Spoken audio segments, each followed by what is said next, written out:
Make the ground shake.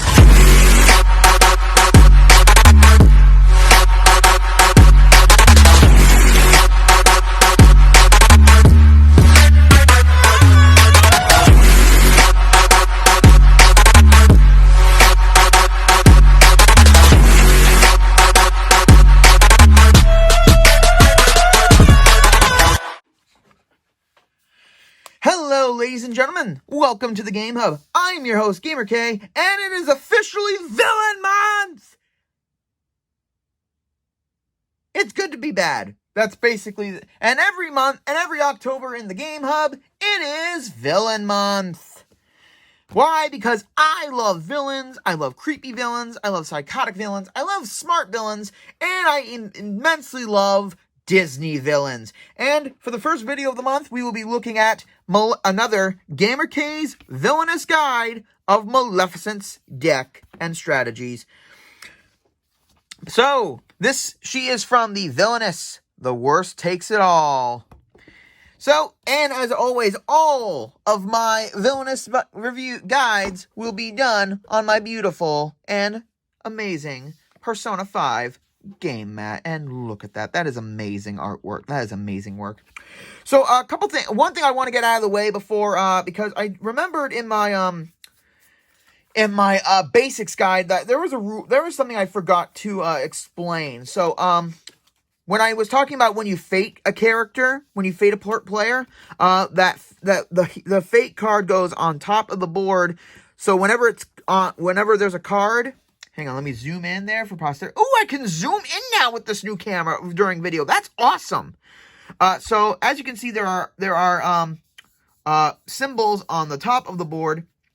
So whenever a hero is at that location, you cannot use those abilities because they are deemed covered. Kind of like how you can't use a monster effect in Yu-Gi-Oh! If it's face down, because it's being covered. You can't really use it. So, yeah, just want to get that out of the way. So now, zooming out again, let's get into it. But first, looking at Maleficent's game piece, and it is done in a very nice, beautiful, light green plastic and translucent. And as you can see, you can kind of see there the dragon head with the eyes, if you can see them. I think, you can see them better like this. You can see the eyes, you can see the nostril, and her wonderful headpiece and her dress, which I think is more of the fire that she turns into. But, yeah, really love these pieces. I'm going to be going over them for every game review, with every review of it. So, there we go. And for Maleficent, she's got the Forbidden Mountains. She's got Briar Rose's cottage, she's got the forest, and she's got King Stephen's castle. And her objective is to start your turn with a curse at each location. Now let's get into her deck. And luckily, I have all the cards already separated into their archetypes. Okay, archetype, I guess. Card types. Let's start off with what I consider, let's just close this up. With what I consider as the trap cards of the game, which are conditions. Conditions are available only during your opponent's turn when the condition is met. So we have Tyranny, where she's on top of her castle. So during their turn, if another player has 3 or more allies in their realm, you may play Tyranny, draw 3 cards into your hand, and then discard 3 cards. Graceful Charity in a nutshell. Then we have Malice, her looking so evil, and my god, that is one creepy stare down. So when another player defeats a hero with strength 4 or more, you may defeat a hero of 4 strength or less. So basically, if they defeat a hero that's strong, you get to defeat one that's weak. Basic. And we have the 2 item cards in her deck. We have got her staff, and we've got the spinning wheel. Let's start with the staff. If Maleficent is at the location of staff, you may pay the cost to play an effect, and a curse is reduced by 1 power. So this is a really good card to use early in the game. Hopefully, if you get it early in the game, because that means you get to play a lot of cards with less cost to your pile. So put that over there. Next, we have the spinning wheel. What is Sleeping Beauty without a spinning wheel? I honestly didn't know these were real things. I just thought it was something fun. So If a hero is defeated at the location spinning wheel is on, you gain power equal to the strength of that hero -1. So, for the sake of argument, you defeat Philip at the location that spinning wheel is on, you will be getting 4 power because he has 5, and it's reduced by 1. So this is a good card to have. And you plus with the move ability, you can move it to a location where there's a stronger enemy in order to get more power. Next, let's start with the effects, if I can find them. Here they are. Let's start off with Dragon Form, and you get 3 copies of Dragon Form, and that is delightful artwork. Just that imagery is just so badass and stylized. I love it.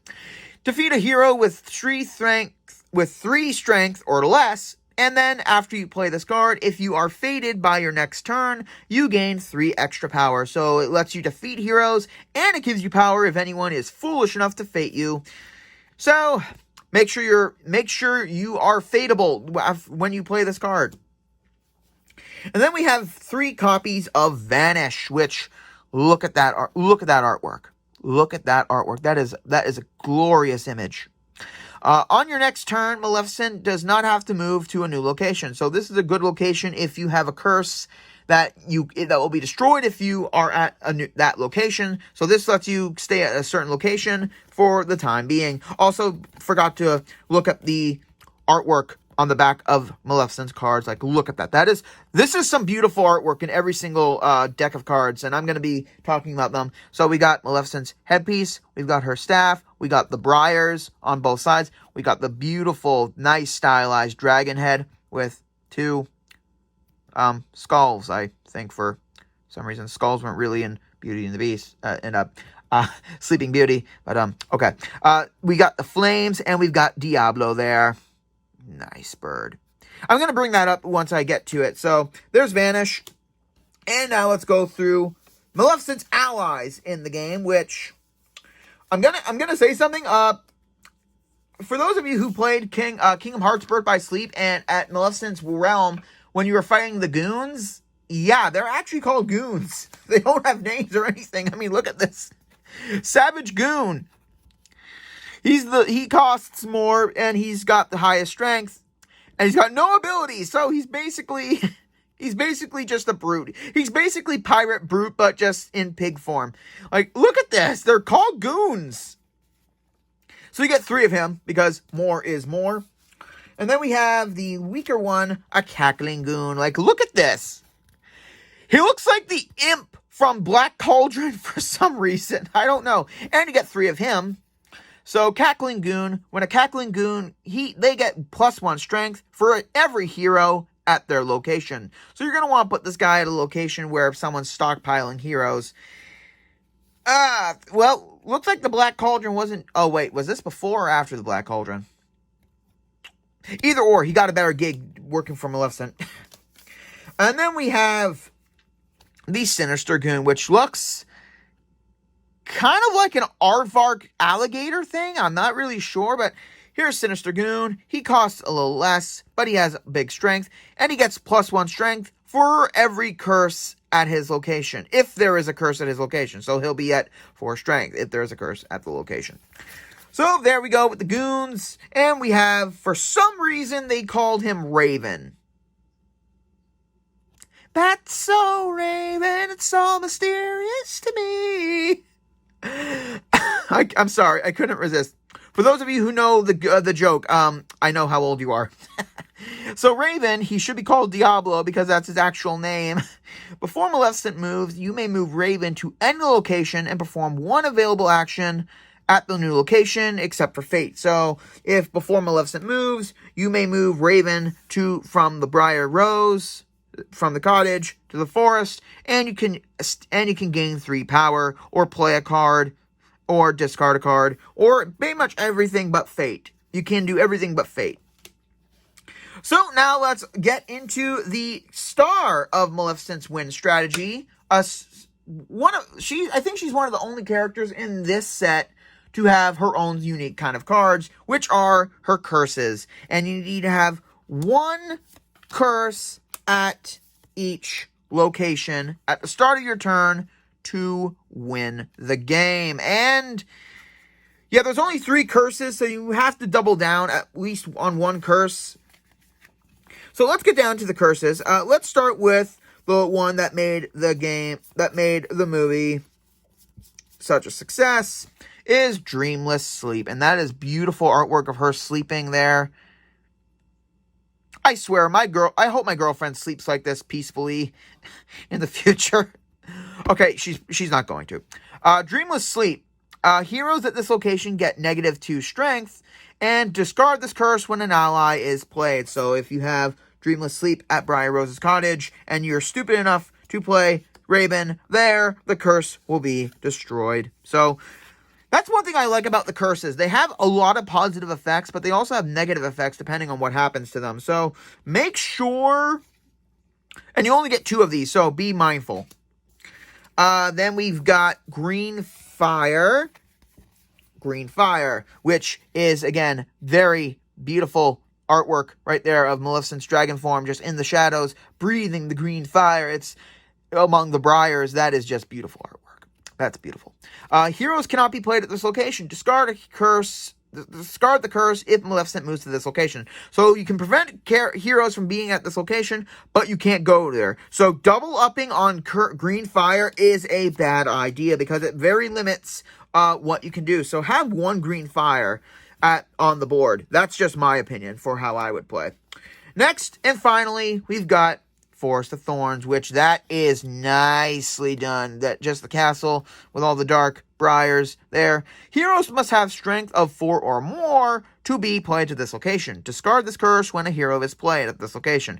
So if in the event, if a hero is played here, they need to be much stronger in order to be here. And that's all of Maleficent's deck. Now let's move on to her Fate deck and looking at the top. Basically the exact same design, done in nice gold trim and white. Like, I prefer the designs. I prefer the designs on the back of the Villains deck instead of the Fate deck because you can see a little bit more. But you know what? I'm glad that they did that. So let's start off with the effects. And there's only 1 effect in the Fate deck. Once Upon a Dream, that is so beautiful. That is how I intend to wake my girlfriend up every single morning in the future. I just really hope she doesn't punch me. I really do. Discard a curse from a location in Maleficent's realm that has a hero. So basically, this is a way of getting rid of Green Fire and Dreamless Sleep, because a hero, unless it's a strong hero, it can't be played where Forest of Thorns is, and if a hero is at Forest of Thorns, that curse will just be destroyed anyway. So this is a good way of getting rid of the other 2 curses. And speaking of which, we only have 1 item in this deck. So, Sword of Truth. When Sword of Truth is played, attach it to a hero, and no other attached with no item. So you can only have 1 Sword of Truth attached to 1 hero at any given time. You can't double up. That hero gains +2 strength. The cost to play a curse at this location is increased by 2. So this is a really good way of, even if your opponent can get a curse out on the field, this will make it a little bit harder to deal with. But if you have that item, where is that item? But if you have staff, basically it just reduces it by 1 because this reduces it by 1. So it will just increase the cost by 1 if you have staff on the board. Now we get into the heroes, and dear Lord, this is a lot of heroes. We get 3 copies of the guards. As you can see, they're doing their job defending against the green light. When performing a vanquish action to defeat guards, at least 2 allies are needed. But if you use dragon form, then it's an easy cinch to get rid of the guards. We got King Stefan, who, when King Stefan is played, you can move Maleficent to any location. This is a good way of getting her in the area where Dragonfire is and destroying that. And just look at this. You know what this look is? With him pointing like that, this is basically a father telling their kid, "Go to your room, you're grounded." Which is ironic because he never had to say that for 16 years. And I'm pretty sure I'm going to Hades for this. Oh, Lord. Then we have King Hubert. Okay, when King Hubert is played, you may move one ally from each adjacent location to his location. So if he's played at Briar Rose's cottage, and you have goons on opposite sides of him, he moves both of them to his location. This is a way of getting certain characters away from other places on the board in order for effects to work. So Hubert is a pretty good guy to get. He's basically a magnet to attract other allies. And then we have the good fairies, ladies and gentlemen. Let's start off with everyone's favorite, Merryweather. See the image of her fighting Diablo. Curses cannot be played to Merryweather's location. Get rid of her quick. And then we have Fauna, who is the weakest out of all of them. When Fauna is played, you may discard Dreamless Sleep from her location. So if you're an opponent, playing her when Dreamless Sleep is on the board is a must. Because once she's played, her effect won't go off at any other time. Only when she's played. And then we have Flora. When Flora is played, Maleficent... Sorry. When Flora is played, Maleficent must reveal her hand. Until Flora is defeated, Maleficent must play with her hand revealed. So basically, getting her out early on in the game will decimate your Maleficent's strategies, because then you can see her entire hand and basically see what she's going to do, so you can kind of counter it with your own conditions. That is a good way of looking at it, too. It doesn't only screw her up, it gives you a little advantage. And we have the Prince Philip himself, the strongest guy in the deck. When Prince Philip is played, discard all allies from his location. So stockpiling a whole bunch of allies at one location is okay, but you might want to wait till Philip is defeated first. And that is a cool image of him. I like how they went with the battle pose instead of him being, all princey and stuff. He looks like a knight. And finally, we have the one, the only, Aurora. And that is a nice image of her with her red cloak and the little bird. When Aurora is played, reveal the top card of Maleficent's Fate deck. If it's a hero, play it. Otherwise, return it to the top of the deck. So basically, once she's played, she tries to get another hero out on the board as quickly as possible. And with a total of 1, 2, 3, 4, 5, 6, 7, 8, 9, pretty much 9. So that's 10 allies and 5 other cards in the deck. That's a good bet that you're going to get another ally on the board really quickly. So, ladies and gentlemen, that was Maleficent's deck for Villainous. And hope you enjoyed having a malevolent video with me about this villain. And yeah, Maleficent's not one of the hardest villains to play. She's not the easiest. Every boss, every villain in the game is easy or difficult depending on what you get in the deck. And that is it for this video, ladies and gentlemen. So, like, comment, subscribe down below. And that's technically my first full Villainous guide. And so, coming up next week, ladies and gentlemen, we will be getting a little bit more evil with some of TV's greatest villains. This is GamerK, logging out.